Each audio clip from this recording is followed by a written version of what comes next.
Hello, listener. I call myself Thot Crime. I'm broadcasting to you from deep within the intellectual East Germany that has been formed in our country, the United States of America. I come from somewhere dark, somewhere hidden, somewhere not spoken about. So this is my origin story. I know I have to start somewhere, so I'm going to start with this. So thought crime must begin from the First Amendment, from the act of breaking silence. Congress shall make no law respecting an establishment of religion or prohibiting the free exercise thereof, or abridging the freedom of speech or of the press, or the right of the people peaceably to assemble and to petition the government for a redress of grievances. Now, I want to explain to you where thought crime came from. Because I didn't just come out of nothing. I was created. I was born in the South. And I come from a family of atheist Democrats. I was raised a liberal.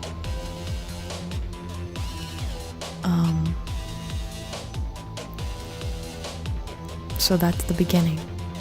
That's the first mistake. But I'm sure we've all experienced the expectation to agree with liberal opinions.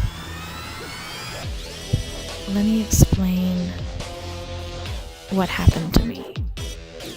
I was an NPC. Before I was thought crime, I was an NPC.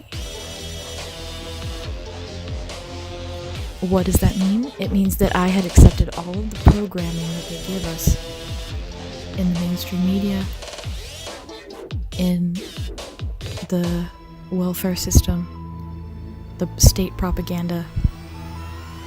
All of that was fed directly into my brain. It took 20 years of trying to make that work for me to figure out that it never would. Okay, so I used to watch CNN. I used to watch MSNBC, and actually I was an Obama fangirl. So proto-thought crime was obsessed with Obama. I had a poster of Obama on my wall, and it was Obama's face created by the words of the Yes We Can speech. That was on my bedroom wall.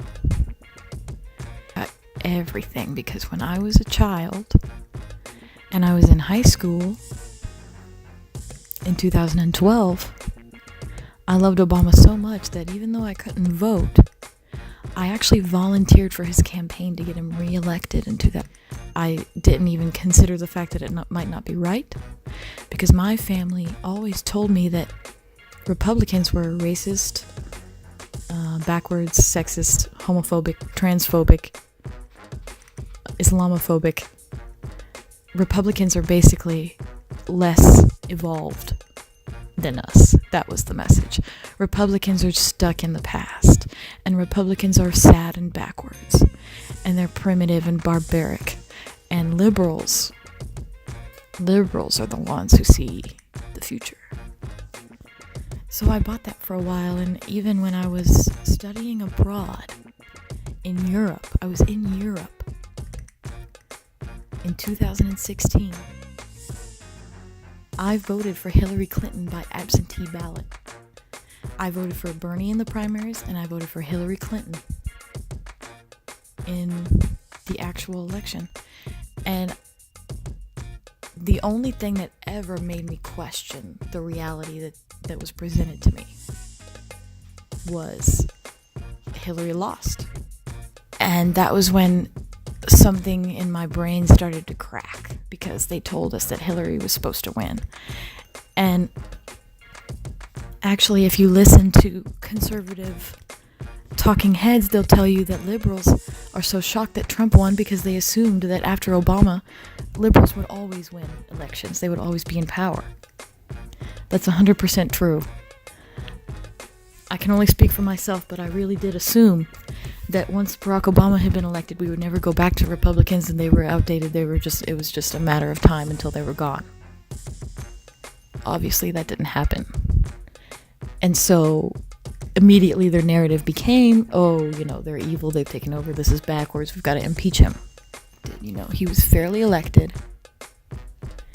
And because I'm educated and because I was in Europe at the time, when they started to try to tell me that the Russians had hacked the election somehow, supposedly through fake news on Facebook, but then we were also supposed to implicitly believe that they had also hacked the voting booths, I knew that that was false.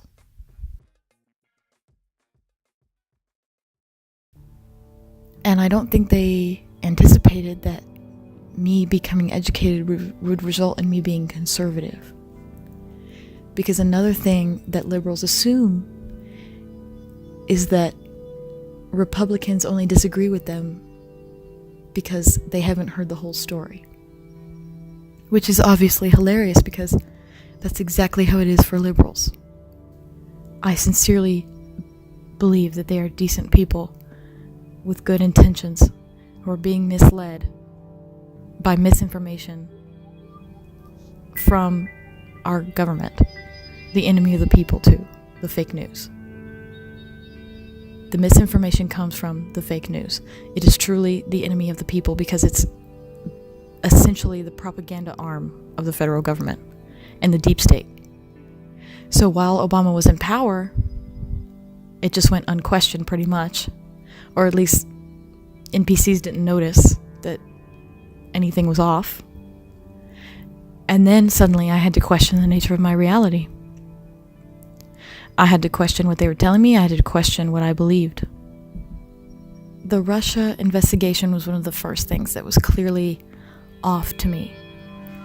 As someone who understands the situation, who understands Russia's history, Russia's place in the world, I knew that it wasn't really in their best interest or even possible for them to influence our election in any meaningful way. This began when I stumbled upon a Steven Crowder video that I think inadvertently, by accident it has to be, was recommended to me on YouTube. Just by chance, just because it was viral. Accidentally it slipped through the algorithm and I saw a Steven Crowder video. It was a Change My Mind. The Change My Mind said, male privilege is a myth. And I was shocked. I thought, how could he possibly defend that point of view? And he has a table. He has a table and he's got people coming up to him. It's like an hour long. What could he possibly say to support the argument that male privilege doesn't exist? Obviously, male privilege exists. Well, I watched that video, and it was about male privilege, and then it also became about race.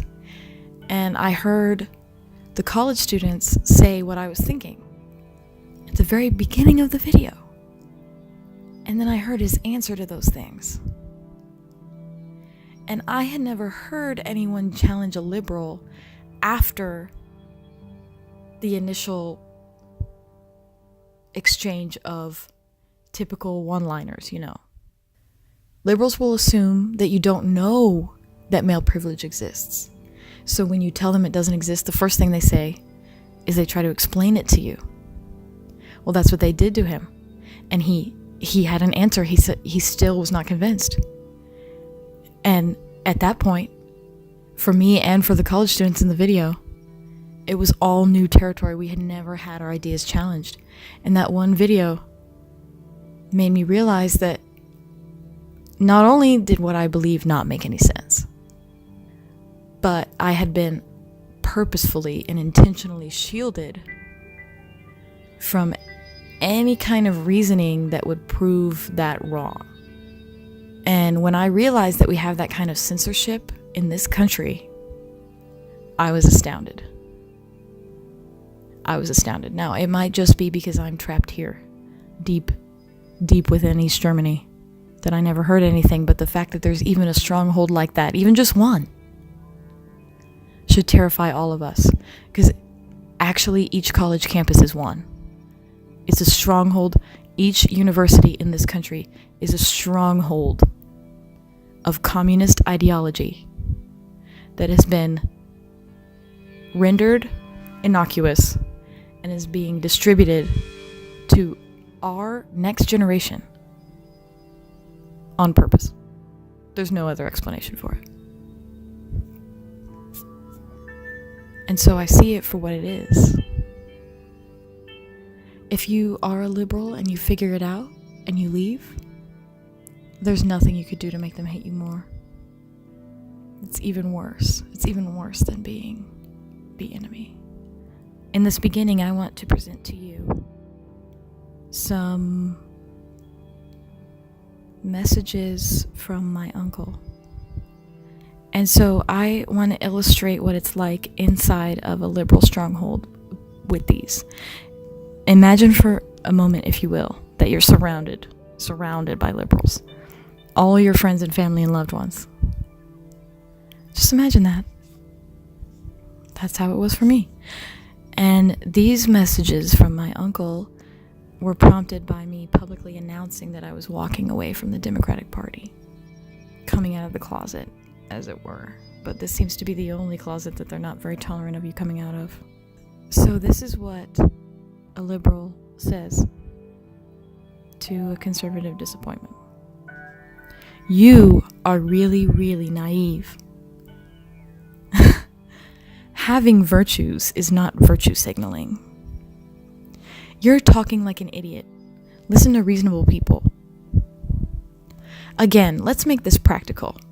Without government assistance, you wouldn't be where you are, period. And if you really believe this nonsense, which you don't, you would quit going to a public university and accepting money from the government and get a good job where you were supporting yourself.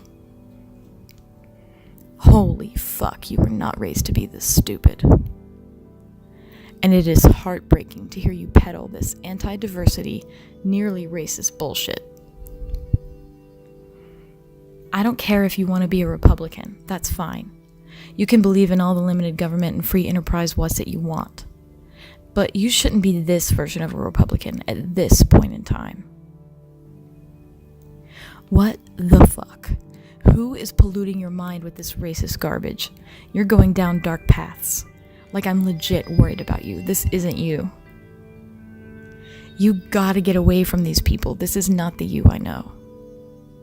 Get off the drugs. What are you on? Jesus Christ, I'm serious. Get away from these people. Get off the drugs. You're smarter than this and you're better than this. You're an idiot on drugs and being brainwashed by some racist trolls. I'm literally offering to support you for a year. What are they doing to you? I can't talk to you. What happened to you? Get away from these people. This is not you. This was not you 8 months ago. How can you let some boy change who you are like this? I just can't believe you got this stupid. This is pointless. I respect your right to have an opinion, but I don't respect your opinion. Let's not talk about this stuff until you've got out of this phase. You're saying moronic things you haven't thought through. So hearing that, which ideology is it that encourages people to be sexist and mansplain? Let's think about this, okay? This is my male relative telling me that I'm stupid. I'm brainwashed. I'm a gullible idiot. I've become racist. Who is polluting your mind with this racist garbage? Because it's not possible. You see, this is exactly it. It's not possible that women could think for themselves. It's not possible that racial minorities could think for themselves. They think that if they say, you're a racist, that they can scare you into doing what they want, into thinking how they want. They think they can actually bully you into thinking what they want and how they want. Either because you're a woman or because you're a minority or whatever it is. They don't care. If you don't agree with this, you are dumb. You're dumb, you're on drugs, you're brainwashed, you're stupid. This is pointless. I don't have a respectable opinion. You're going down dark paths. I'm legit worried about you. Okay, so this is the kind of reaction I got from my loving family when I decided to think differently from them. Do you really want to take ethics tips from someone who would say this to their niece? This is nothing new. We all know that they think that half the country is actually stupid and racist. Part of the NPC programming is that anybody else who breaks the conditioning has lost their mind, they're racist, they fell for whatever evil white nationalist plan Trump has, okay? So this is a really huge thing for me. This is something that I've really been noticing, and I don't think this is going to be the only time I talk about it. But internal to these pieces of propaganda are almost like security codes, okay? For what to do if you come across a free thinker, and how to preserve the brainwashing in the face of reason. So not only are we being brainwashed, but it's been carefully constructed to explain away the fact that anybody might disagree, because they're just racist. They're just racist. They're not living in reality. I do think for myself. My boyfriend is not the one who made me a Republican, quite the opposite. I'm a woman who thinks for myself, and they don't like that. So that's what I'm going to keep doing. If it pisses the liberals off, it must be good. So this is my plan. I will speak my thoughts. I will record them and broadcast them to you. And they will be about the most outrageous liberal bullshit that I can find and that I encounter in my life. Because not only do I encounter it in my personal life, but of course I see all the crazy videos.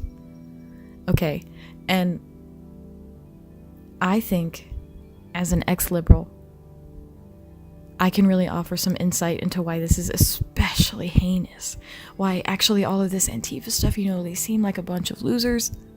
It's actually really serious, and it's actually really dangerous. I want to talk about a class that I was in this semester where one of the teachers actually used the class, which is supposed to be in a master's program, to brainwash people into believing in white privilege. It was actually a master's level class about white privilege, and you better believe that I fucked that up, okay? And I've got recordings of it all. So if you want to hear the most banned, the most inflammatory, the most original thoughts, you're gonna have to come to Thot Crime.